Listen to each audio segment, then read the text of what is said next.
Matthieu chapitre 6 au verset 33. Cherchez premièrement le royaume et la justice de Dieu, et toutes ces choses vous seront données par-dessus. Vous voyez, nous en général, nous les êtres humains, on va vers Dieu pour rechercher des choses. On va vers Dieu pour prier, pour demander des choses. C'est pas mal, hein? Il n'a pas dit que c'est mauvais. Mais il nous donne la bonne stratégie. Il dit de chercher d'abord le royaume de Dieu et la justice de Dieu. Si tu as ces deux choses-là dans ta vie, ben tu auras tout le reste. Sinon, quand on demande, c'est bien, parce qu'il a dit dans sa parole, Matthieu chapitre 7 au verset 7, demandez, l'on vous donnera, cherchez, vous trouverez, frappez, l'on vous ouvrira. Et il dit, je me laisse trouver par celui qui me cherche.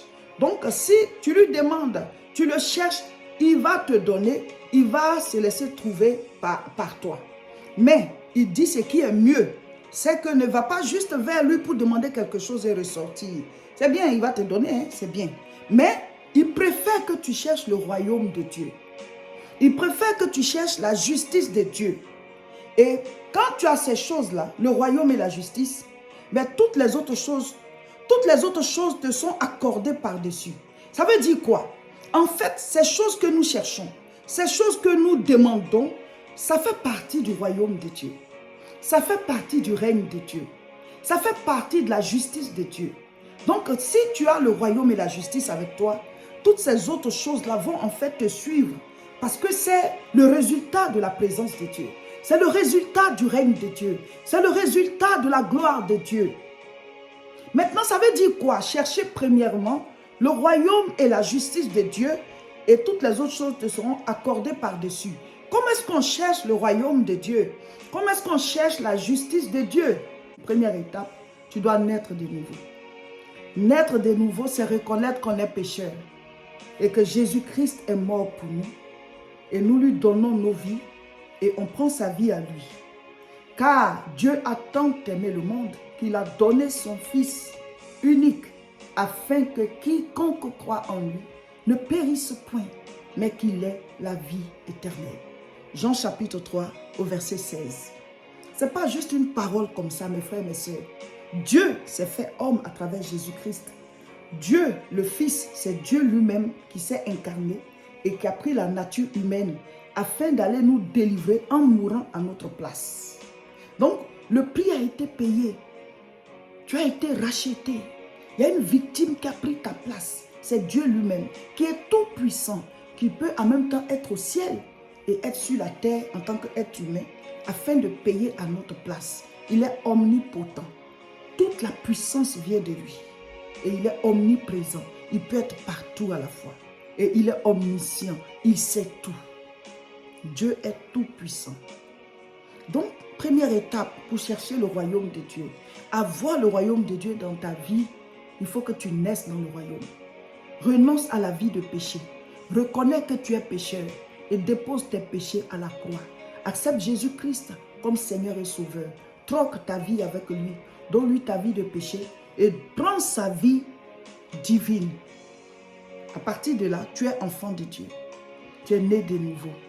Tu es né dans le royaume. Jean chapitre 3 à partir du verset 3.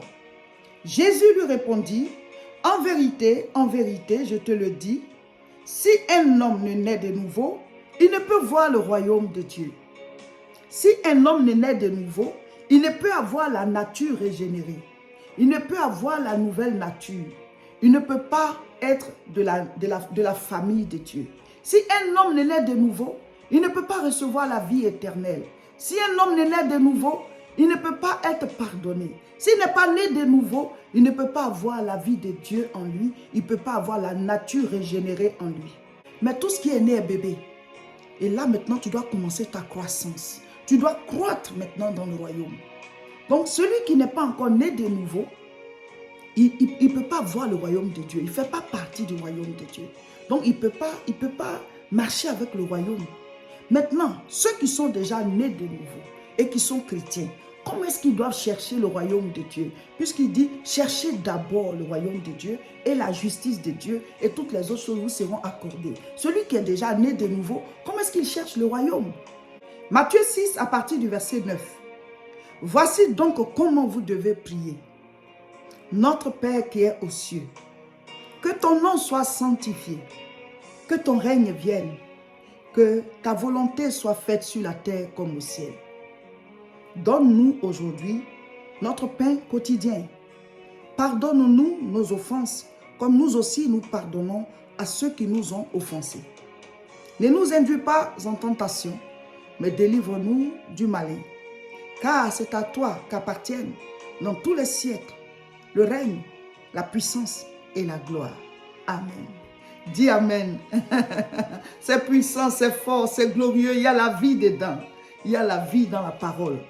Alors, celui qui est déjà né de nouveau, qui est déjà chrétien, qui a donné sa vie au Seigneur, comment est-ce qu'il cherche le royaume et la justice de Dieu? Il cherche le royaume en priant tous les jours. Donne-nous aujourd'hui notre pain de ce jour. Ça dit qu'en tant que chrétien, quand tu te lèves le matin, ou alors au milieu de la nuit, tu dois te lever, prier et revenir dormir. Et le matin, tu rends grâce et tu pars vaquer à tes occupations.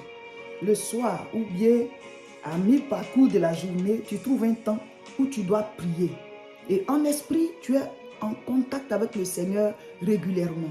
Parce que tu es né dans le royaume. Donc tu vis, mais tu es dans le royaume de Dieu. C'est comme quand Jésus il était sur la terre. Il était sur la terre, mais il était dans le règne de Dieu. Il était dans le royaume. C'est là où se trouvent tes pensées, là où se trouve ton esprit, là où se trouve ta manière de réagir et tout. Tu es, comme les gens le disent, tu es comme dans une bulle. Mais pas parce que tu es quelqu'un qui, c'est comme tu es déconnecté de la tête, c'est comme tu es un peu fou, bien folle. Non, Jésus n'était pas fou. Et après, les apôtres aussi ont commencé à se conduire comme ça. Ils n'étaient pas fous, mais ils étaient dans un autre règne. Chercher le royaume et la justice de Dieu, c'est ça. Tu dois prier et en permanence, toi, tu es dans les actualités du royaume. Tu es comme un ambassadeur sur la terre. Tu es la porte des cieux. Celui qui cherche Dieu, quand il t'a rencontré, c'est comme s'il avait rencontré Dieu. Pas que tu vas résoudre tous ses problèmes, mais le contact avec toi le connecte au royaume. Il y a l'amour de Dieu qui se manifeste à travers toi. Il y a la joie de Dieu. Il y a le pardon. Il y a la justice. Il y a la prospérité. Parce que tu es un contact du royaume. Donc, comment est-ce que tu cherches le royaume? C'est que tu dois prier. Il faut que tu sois un homme de prière. Il faut que tu sois une femme de prière. Il n'y a pas d'autre moyen de chercher le royaume et la justice de Dieu. Si tu es déjà né de nouveau, alors tu dois entretenir cette relation. Donc chaque jour, tu actives la présence du royaume dans ta vie par ta prière. Jésus lui-même, il a appris à ses disciples à prier. Et lui-même, Jésus-Christ, il priait tous les jours. Parce qu'il était sur la terre, mais il n'est pas de la terre. Et quand tu acceptes Jésus-Christ, tu es sur la terre, mais tu n'es plus de la terre. Tu n'es plus de ce monde. Donc tu dois activer le royaume régulièrement par la prière. Donc le fait de prier tous les jours, ça veut dire que tu cherches le royaume de Dieu. Tu pries tous les jours, toutes les nuits. Tu actives ta communion avec le Seigneur. Tu es dans une atmosphère du royaume. Pendant que tu es sur terre, tu es dans une atmosphère du royaume. Ce n'est pas que tu es comme quelqu'un qui rêve. Non.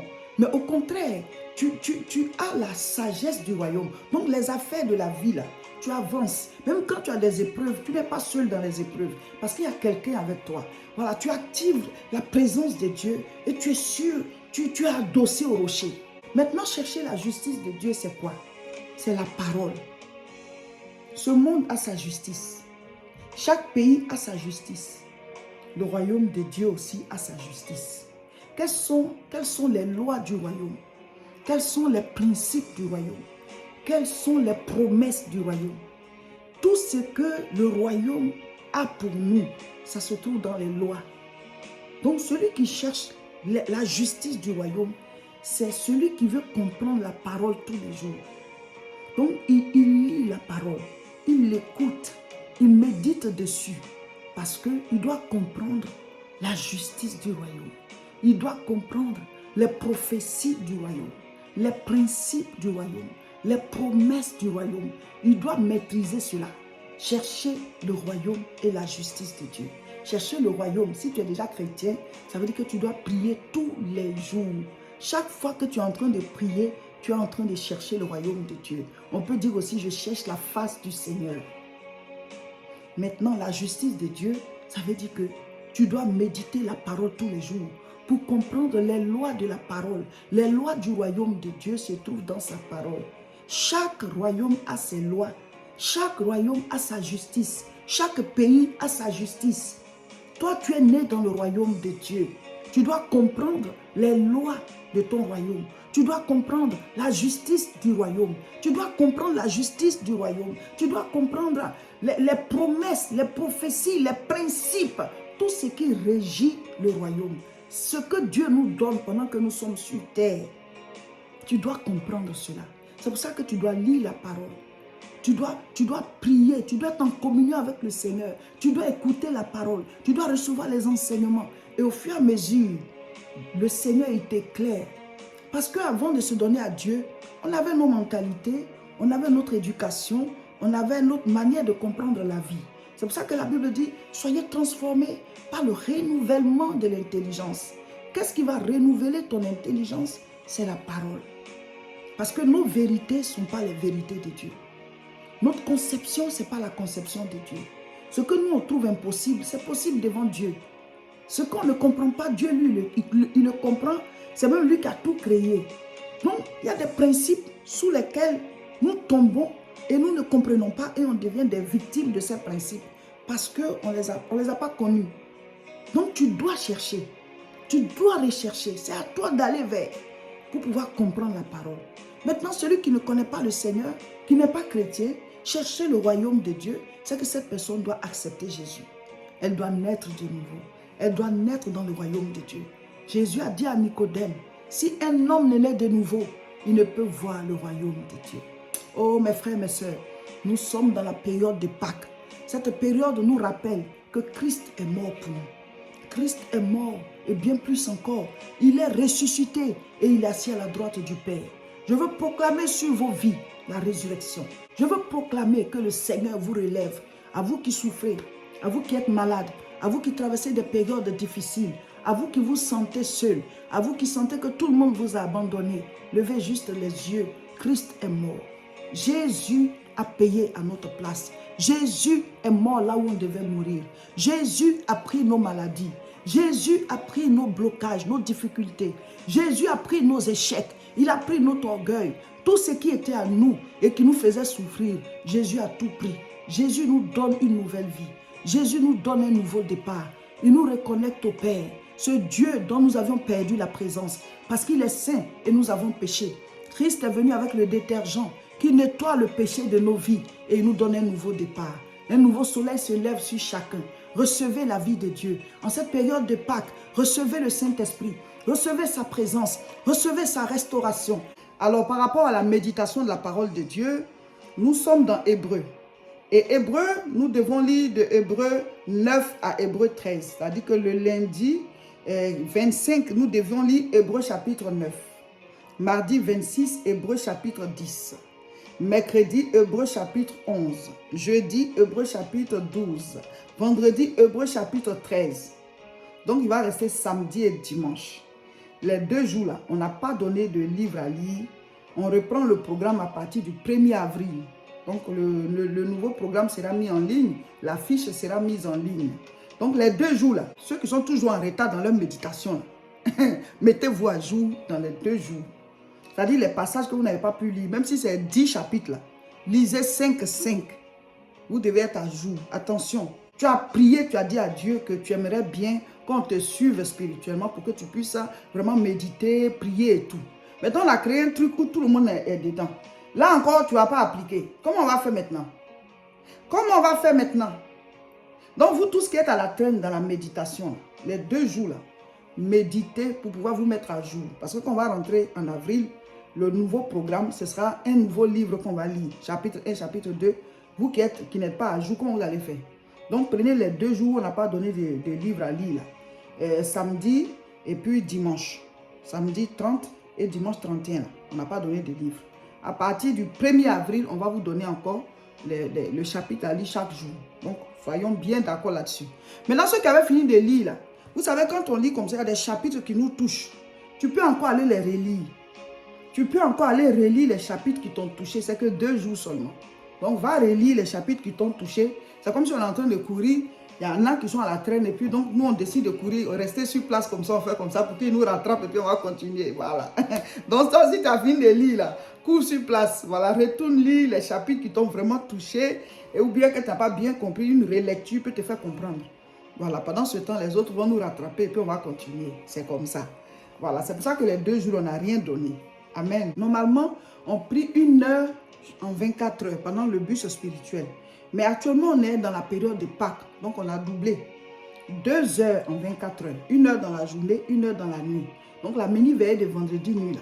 C'est chaque nuit, chaque nuit, chaque nuit. En tout cas, celui qui applique, là, tu vas voir toi-même comment ce qui va se passer dans ta vie. Tu vas voir comment est-ce que spirituellement, d'abord, tu te sens bien. Donc, priez tous les jours.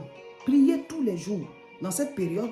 Et après la période pascale, on reprend le programme normal. On prie 1 heure en 24 heures et chaque vendredi nuit, une mini veillée d'1 heure. Mais il y en a qui avaient déjà même pris le rythme de prier chaque nuit aussi 1 heure du temps. C'est pas mauvais. Parce que plus tu dures à côté du feu, plus ça te chauffe. Hein? Voilà. Dieu, il est un feu. Le samedi 6 avril, nous aurons la croisade de prière à Aubervilliers. À la même adresse, 29 rue Sadi Carnot, 93 300 Aubervilliers. Un moment puissant. Nous sommes en train de monter en onction. Nous sommes en train de grandir en onction.